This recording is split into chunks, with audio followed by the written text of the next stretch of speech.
शुरुआत करते हैं। कोरोना के बढ़ते संक्रमण को देखते हुए राजधानी में फिलहाल सिनेमा हॉल, थिएटर और स्विमिंग पूल खुलने की संभावना नहीं है। अनलॉक 5 में दिल्ली सरकार ने यथास्थिति बनाए रखने का फैसला किया है। 31 अक्टूबर यानी पूरे महीने गतिविधियों के लिए अनुमति नहीं दी गई है। हालांकि 1 जून में 2 साप्ताहिक बाजार लगाए जा सकेंगे। इससे गरीबों को बड़ा लाभ मिल सकेगा। देश की राजधानी में प्रदूषण पैदा करने वाली सभी गतिविधियों के खिलाफ 5 अक्टूबर से केजरीवाल सरकार ने चौतरफा महाअभियान शुरू करने का ऐलान किया है।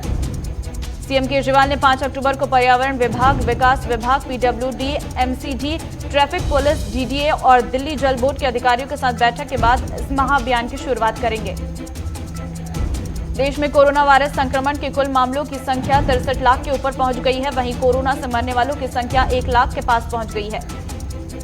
भारत में पिछले 24 घंटे में कोरोना वायरस के 81,484 नए मामले सामने आए, जबकि 1,095 लोगों की मौत हुई है। यमुनानगर में गांधी जयंती के मौके पर पार्क से स्वच्छता पखवाड़ा का आगाज हुआ। हरियाणा की कैबिनेट मंत्री कंवरपाल गुर्जर ने शुभारंभ किया। जोधपुर में हाथरस की घटना के खिलाफ विभिन्न संगठनों ने कैंडल मार्च निकाला और कहा कि मामला फास्ट ट्रैक कोर्ट में चलाया जाए। देवरिया में साइबर सेल ने 108 गुमशुदा मोबाइल लोगों को लौटाए हैं, जिनकी कीमत 12 लाख रुपए बताई जा रही है।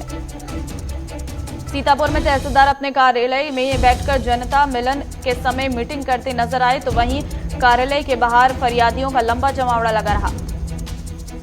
हंसराज हंस के जालंधर स्थित घर में हुए प्रदर्शन के बाद हंसराज दिल्ली में से जालंधर पहुंचे और उनके आते ही वे एक राजनेता न होकर एक सूफी गायक बनकर आए।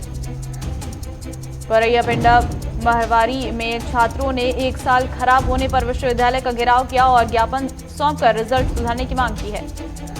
बहराइच में लोन देने के नाम पर लाखों की ठगी करने वाले गिरोह का पर्दाफाश किया है। पुलिस ने 7 ठगों को गिरफ्तार कर जेल भेज दिया।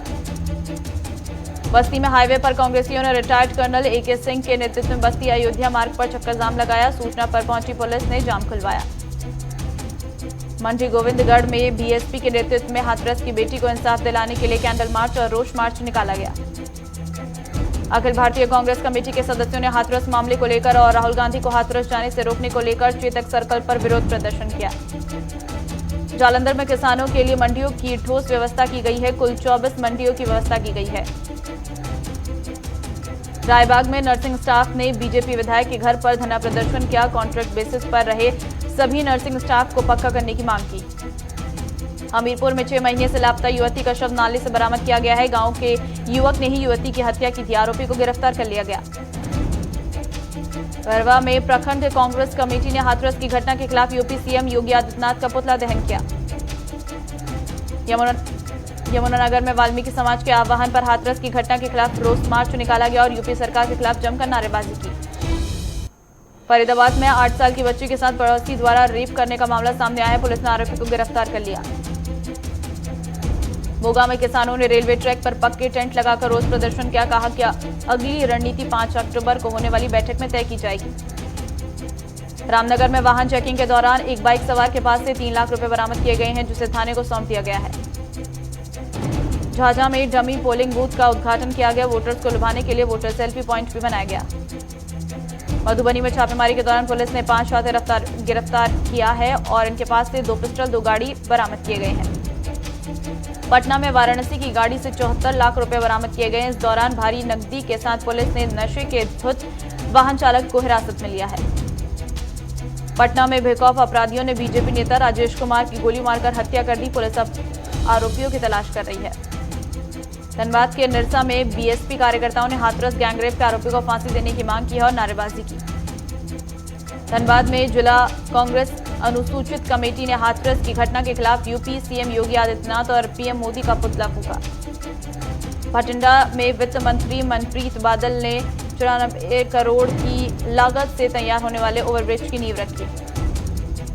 कृषि कानून से किसानों को होने वाले फायदों को लेकर केंद्रीय राज्य मंत्री कृष्णपाल गुर्जर ने प्रेस कॉन्फ्रेंस की और कहा कि किसानों को आत्मनिर्भर बनाने के लिए बिल पास किया गया। केंद्रीय मंत्री साध्वी निरंजन ज्योति ने कहा कि हाथरस घटना के दोषियों को फांसी मिलनी चाहिए, जिससे इस तरह की घटना दोबारा न हो। बुलंदशहर में हाथरस की बेटी को न्याय दिलाने के लिए सड़क पर उतरे दलितों पर पुलिस ने लाठीचार्ज किया और आधा दर्जन दलित युवकों को हिरासत में लिया। जोधपुर में लोगों ने जिला कलेक्टर को यूपी सीएम योगी के नाम ज्ञापन सौंपकर हाथरस की घटना के दोषियों के खिलाफ सख्त कार्रवाई की मांग की। मुजफ्फरनगर में भारी पुलिस बल की मौजूदगी में सपा के 2 दर्जन से अधिक नेताओं ने योगी सरकार का पुतला दहन किया। आज फिर डीजल के दाम घटे, डीजल की कीमत में 8 पैसे की कटौती की गई, वहीं पेट्रोल की कीमत स्थिर है। कोरोना वायरस महामारी के से पहले वाले स्तर पर पेट्रोल की मांग पहुंची। सितंबर में पिछले साल की समान अवधि के मुकाबले 2% बिक्री बढ़ी। बिजली की खपत में 6 महीने तक गिरावट के बाद रिकवरी आई। सितंबर में 5.6% की बढ़ोतरी हुई। HDFC बैंक और ICICI बैंक ने फेस्टिव ऑफर्स की घोषणा की है। ग्राहकों को डिस्काउंट कैशबैक का लाभ मिलेगा। प्राइवेट बैंक ICICI और बैंक ऑफ इंडिया ने लोन की ब्याज दरें 0.05% तक घटाने का फैसला किया है। NSE पर सेबी ने 6 करोड़ का जुर्माना लगाया है। बिना मंजूरी के 6 कंपनियों में हिस्सेदारी खरीदने का मामला है। वोडाफोन आइडिया 1 लाख करोड़ रुपए तक कर्ज ले सकेगी और 15,000 करोड़ रुपए तक के शेयर जारी कर सकेगी। AGM ने अबुधाबी की मुबालदा रिलायंस रिटेल में 6,247 करोड़ रुपए का निवेश करेगी। 1.40% हिस्सेदारी मिलेगी। जियो के एक्टिव यूजर्स की संख्या में भारी गिरावट आई है। जून महीने में कंपनी के 8.7 करोड़ ग्राहक नेटवर्क पर सक्रिय नहीं हुए। लॉकडाउन के बाद 6 महीने में सबसे ज्यादा GST का रेवेन्यू सितंबर में दिखा। दुनिया में 3 करोड़ 42 लाख से अधिक कोरोना संक्रमितों का आंकड़ा हो गया और मरने वालों की संख्या 10 लाख के पार हो गई है। रूस की दूसरी वैक्सीन ने ट्रायल के 2 फेज पूरे कर रहे हैं। 15 मिनट में नतीजे बताने वाली टेस्ट किट को यूरोपीय देशों में इस्तेमाल की मंजूरी मिली। अमेरिकी राष्ट्रपति डोनाल्ड ट्रंप और पत्नी मेलानिया ट्रंप कोरोना पॉजिटिव पाए गए हैं। दोनों को क्वारंटीन कर दिया गया है। नासा का रॉकेट लॉन्च होने से ठीक पहले रोका गया। आखिरी 2 मिनट में तकनीकी खराबी आई। पाकिस्तान PM इमरान खान बोले, नवाज शरीफ भारत की शह पर पहुंच को कमजोर कर रहे हैं। नवाज का जवाब, मुल्क में 2 सरकारें चल रही हैं। मुंबई हमलों के आरोपी हाफिज और उसके 4 साथियों के खिलाफ मनी लॉन्ड्रिंग मामले में चार्जशीट दायर। हवाला के जरिए भारत में फंड बेचते थे। पाकिस्तान के पंजाब प्रांत के सियालकोट जिले में एक भारतीय नागरिक को बिना यात्रा दस्तावेजों के सीमा पार करने के आरोप में गिरफ्तार किया गया। अमेरिका ने कहा, अरुणाचल प्रदेश भारत का टूट हिस्सा है। हम 60 साल से इस पर चीन का दावा खारिज करते आए हैं। नेपाल ने पूर्व वित्त मंत्री डॉक्टर युवराज खातीवाड़ा को अमेरिका में राजदूत नियुक्त किया है। नेपाल PM ओली के दावे के बाद नेपाल के चितवन जिले की नगरपालिका 40 एकड़ की जमीन पर अयोध्यापुरी धाम का निर्माण करने जा रही है। अनुराग कश्यप से मुंबई में 8 घंटे पूछताछ हुई। एक्ट्रेस पायल घोष के आरोपों को खारिज किया। कहा, मैंने उन्हें कभी घर नहीं बुलाया। बॉलीवुड एक्ट्रेस रेखा जल्द ही छोटे पर्दे पर दस्तक देने वाली है। स्टार प्लस के शो गुम है किसी के प्यार में रेखा नजर आएंगी। पाकिस्तान ने दिलीप कुमार और राज कपूर के जिन घरों को म्यूजियम बनाने का वादा किया था, उनमें लोग कचरा फेंक रही हैं। बोले, हवेली कभी भी गिर सकती है। सलमान खान ने बिग बॉस 14 के ग्रैंड प्रीमियर की शूटिंग पूरी की है। सेट का फर्स्ट लुक इंस्टाग्राम पर शेयर किया।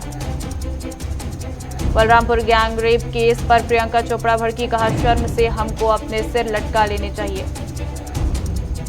IPL में किंग्स 11 के खिलाफ मुंबई ने सबसे बड़ी जीत दर्ज की है। रोहित 5,000 रन पूरे करने वाले तीसरे खिलाड़ी बने।